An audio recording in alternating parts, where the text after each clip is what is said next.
Dobrodošli, dragi gledalci. Vežite se, jer vas vodimo na sam vrh sveta, tamo gdje se led topi brže nego ikada, ali ne samo zbog klimatskih promjena, već zato što je ruska severna flota doslovno zapalila Barencovo more. Tako bar prenose moskovski mediji, slaveći brutalnu demonstraciju moći i ispaljivanje najmoćnijih raketnih sistema na planeti.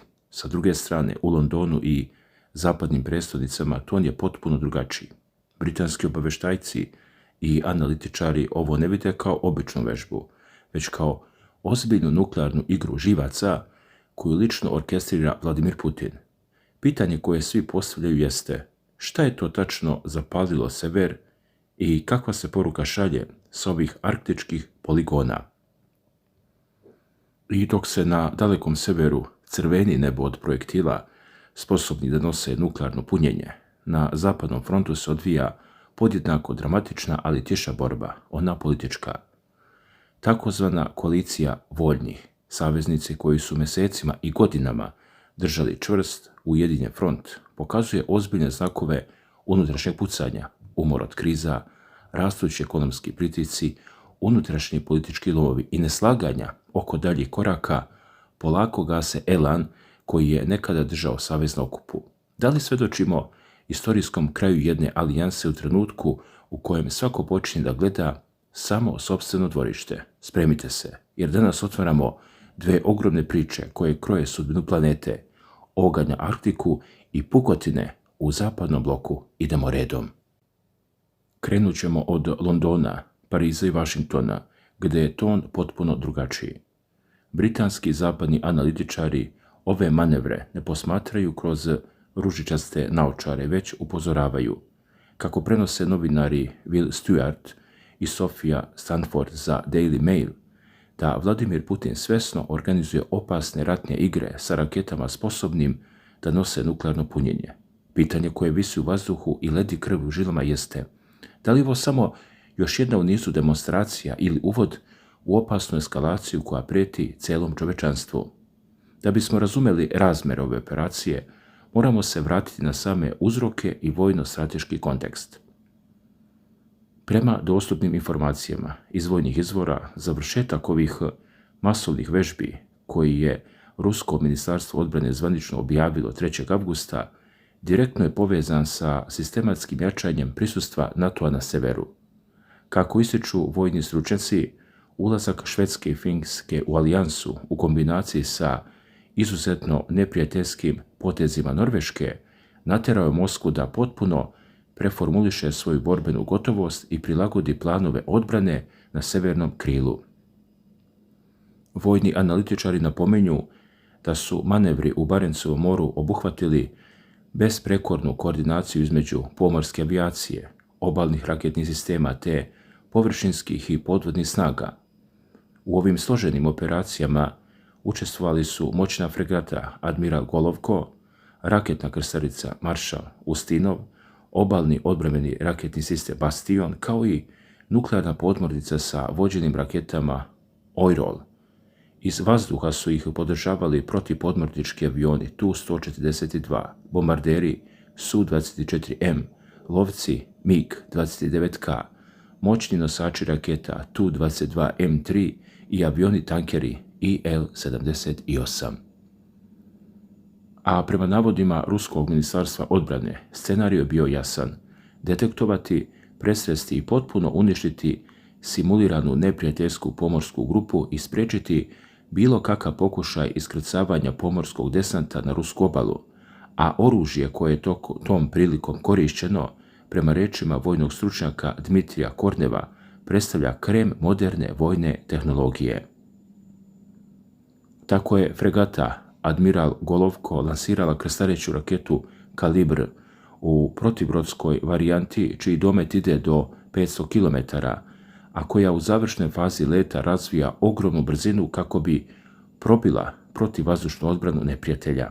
Sa krstarice Maršal Ustinov ispaljena je krstareća raketa Vulkan, čiji domet doseže do 1000 km i koja, kako objašnjava Kornev, može nositi i konvencionalne i nuklearne bojeve glave za uništavanje bilo koje klase pomorskih ciljeva.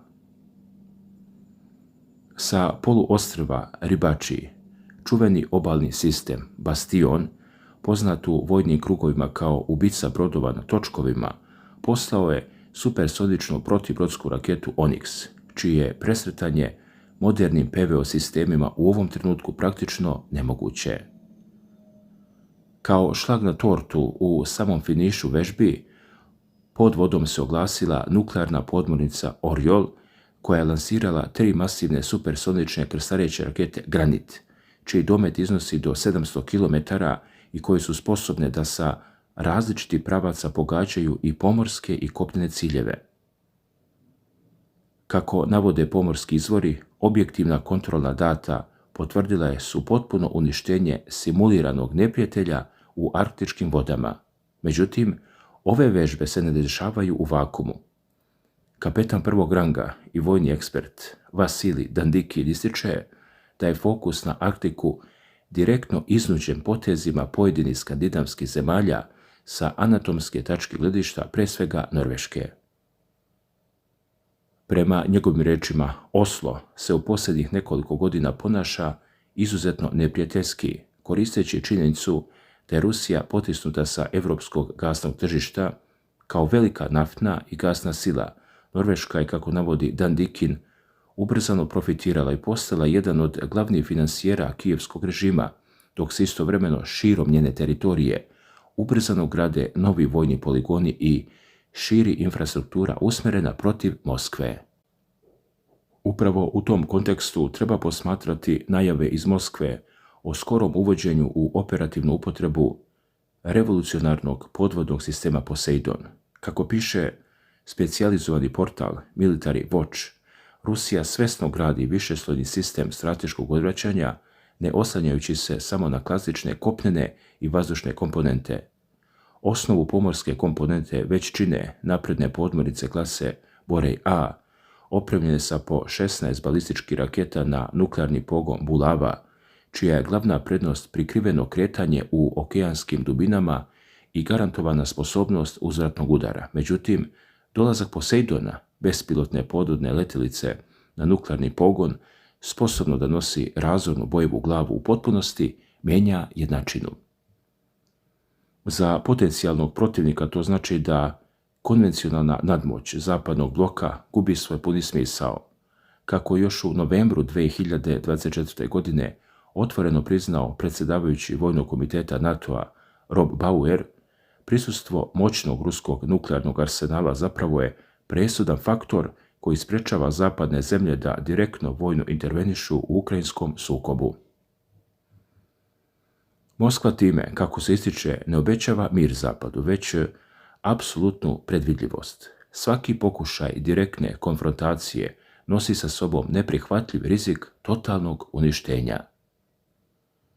Ljudi, dok se na morima i kopnu svecka oružjem, podjednako brutalna bitka vodi se na ekonomskom i financijskom planu, gdje je Zapad pretrpeo jedan od svojih najvećih strateških poraza u posljednjim decenijama. Kako su Sjedinjene Američke Države i Europska unija na početku sukoba isključile najveće ruske banke iz globalnog SWIFT sistema, zapadni stratezi bili su uvereni da je ruska ekonomija osuđena na brzi kolaps. Ipak, prema analizama javnih i novinskih službi, ta prognoza se pretvorila u fijasko. Moskva je brzo reagovala i celokupan obim spoljno-trgovinskih transakcija giganata poput Sberbanke i VTB-a preusmjerila na desetine manjih regionalnih banaka. Istovremeno, Rusija je ubrzano počela da razvija sopstveni ekvivalent SWIFT-a kroz SPFS sistem, implementira kineska bankarska rješenja i sistematski se odvikava od dolara i evra, prelazeći na nacionalne valute. Posebno moćno oružje postale su kriptovalute i digitalna imovina, kroz koju ruske kompanije stvaraju paralelne novčane tokove potpuno nepristupačne zapadnim regulatorima. Poljski mediji sa gorčinom upozoravaju da ukoliko Rusija učvrsti ove pozicije, svaka nova runda sankcija postaće uzaludna, jer se prava hegemonija 21. veka više ne kuje na vojnim poljima, već u digitalnim financijskim mrežama.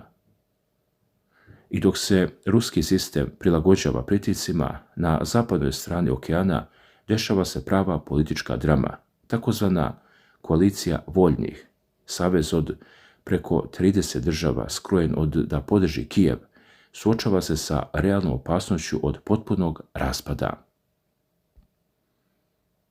U opširnoj analizi britanskog lista Telegraph, koju potpisuju novinari Joe Barnes i James Crisp, ističe se da je ova koalicija patila od nedostatka jasnog lidera, a nepopustanje sada ubrzano napreduje.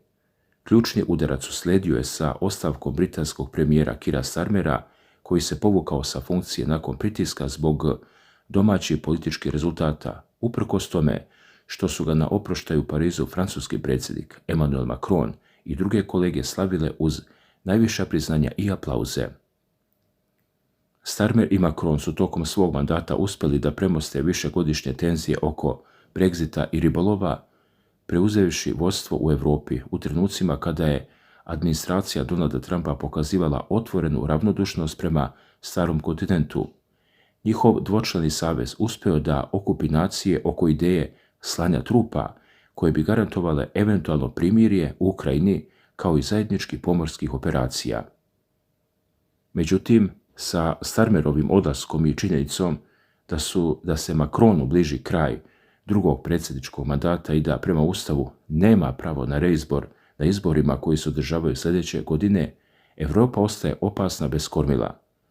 Analitičari sa strahom gledaju na izborne ankete u Francuskoj, gdje je glavni favorit za novog lidera Marine Le Pen, liderka desničarskog nacionalnog okupljanja. Le Penova je ranije otvoreno obećavala povlačenje Francuske iz vojne komande NATO-a, ukidanje sankcija Rusiji i pritisak na Kijev da prihvati mirovni sporazum pod uslovima Moskve, dok radikalni levičar Jean-Luc Mélenchon ide još dalje tražeći potpuno istupanje iz zapadne vojne alijanse. Britanski zvaničnici, kako prenosi izvori za Telegraph, već uveliko razmatraju mračni scenario i analiziraju šta bi pobjeda evroskeptičnih snaga značila za budućnost obaveštenih podataka i anglo-francuskih odnosa. Jedan zapadni zvaničnik otvoreno upozorio da bi dolazak radikala na vlast u Parizu predstavljao ogroman problem za NATO. A u potrazi za liderom koji bi mogao da popuni vakuum nakon odlaska Macrona i Starmera, pogled se prirodno okreće ka Berlinu i nemačkom kancelaru Friedrichu Merzu, koji vodi ambiciozan projekat transformacije nemačkog Bundeswehra u najveću konvencionalnu vojnu silu u Europi. Ipak Merz je duboko opterećen unutrašnjim političkim krizama, unutarpartijskim sukobima i pitanjima o sopstvenom političkom opstanku. Roderić Kiesewetter, poslanik CDU-a i član odbora za spoljne poslove Bundestaga, bez ustručavanja izjavio da nemački kancelar nije nikakav Churchill. Za razliku od Londona i Pariza, Berlin je dosljedno odbijao da pošalje trupe koje bi u budućnosti garantovale bezbednost primirja u Ukrajini, a također uporno odbija da isporuči ključne krstareće rakete dugog dometa Taurus ili da presreće ruske brodove iz takozvane flote u senci koja zaobilazi naftne sankcije.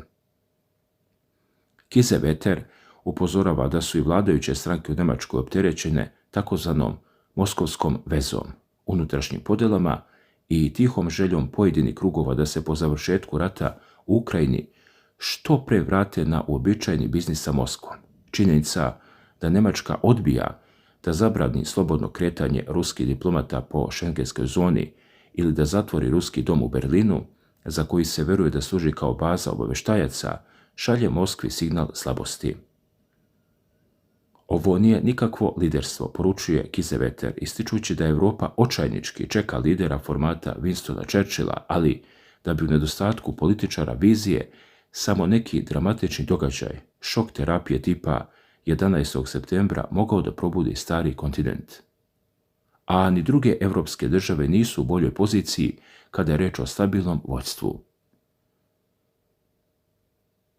Poljski premijer Donald Tusk, iako upravlja jednom od najjačih vojski unutar NATO-a, odbija bilo kakvo slanje trupa u Ukrajinu zbog geografske bliskosti i rizika od direktnog sukoba sa Rusijom, a krajem sljedeće godine čine ga neizvesni parlamentarni izbori i oštra borba sa desničarskom opozicijom. Slična situacija je i sa italijanskom premijerkom Giorgiom Meloni, koja također odbija slanje vojnika i suočava se sa izbornim testom prije kraja sljedeće godine. Dragi gledalci, kada se podvuče crta, dok severna flota demonstrira moć na Arktiku, a ruska ekonomija pronalazi pukotine u sankcijama, Zapadni savez se suočava sa sopstvenim demontažnim procesima, unutrašnjim neslaganjima i nedostatkom liderstva koji bi moglo da parira istorijskim izazovima. Sada se pred svima nama otvaraju ključna pitanja. Da li će takozvana koalicija voljnih uopšte preživjeti odlazak svojih ključnih arhitekata, Macrona i Starmera? Da li zapadni lideri uopšte imaju dugoročan plan za očuvanje jedinstva pred naletom novih geopolitičkih oluja i da li će arktički oganj i ruske ratne igre ostati samo opomena ili uvod u nepovratnu promjenu svjetskog poretka? Pozivam vas da razmislite o ovim procesima i napišete nam u komentarima svoje mišljenje, procjenu i stav. Šta čeka Europu i svijet u danima koji dolaze?